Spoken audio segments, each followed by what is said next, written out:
This man is the most prolific serial killer in the UK, and he's also a doctor. He was able to get away with his crimes for decades because people just assumed that he was a good doctor. But when he was finally caught, it was revealed that he had been poisoning his patients for years. This is the story of Harold Shipman, the doctor who could do no harm. Harold Shipman was born in 1946 in Nottingham, UK. From an early age, he was interested in medicine. His father died when Harold was only 13 years old, and from then on, Harold became obsessed with death. He would spend hours reading medical books about the human body and how to keep people alive. When he was 18, he went to medical school at the University of Leeds. He was a bright student and he graduated at the top of his class, but he was also very creepy. One of his classmates later said that he was the worst doctor they ever met, but everyone else thought he was great. After all, he was a doctor. And doctors are always right, aren't they? After graduating, Shipman became a general practitioner in the town of Todmorden. He was well liked by his patients, and he was even named the town as Doctor of the Year. But behind closed doors, things were very different. Shipman was having an affair, and he was addicted to painkillers.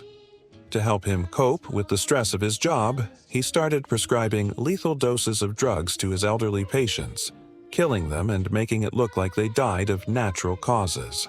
This way, he could steal their money and property without anyone knowing about it. Over the next few years, Shipman killed hundreds of people. He would inject them with a drug called diamorphine, which is a powerful painkiller. It's also used in some countries as a drug of abuse. The drug is illegal in the United Kingdom, but Shipman was a doctor, so he had access to it. He would get the drug from hospitals and pharmacies around the country.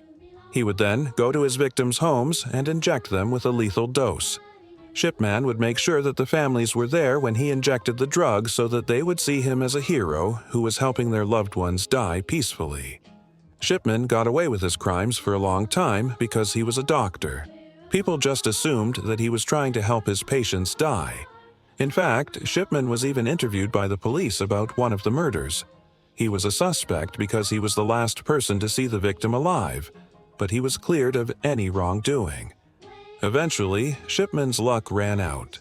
In 1998, one of his colleagues noticed that he was prescribing more drugs than anyone else in the country. She also noticed that many of his patients were dying suddenly and unexpectedly. She reported her concerns to the General Medical Council, but nothing was done. A year later, one of Shipman's patients survived being poisoned. She told the police what had happened and Shipman was arrested. He was charged with murder and conspiracy to defraud. Shipman's trial was the longest and most expensive in British legal history.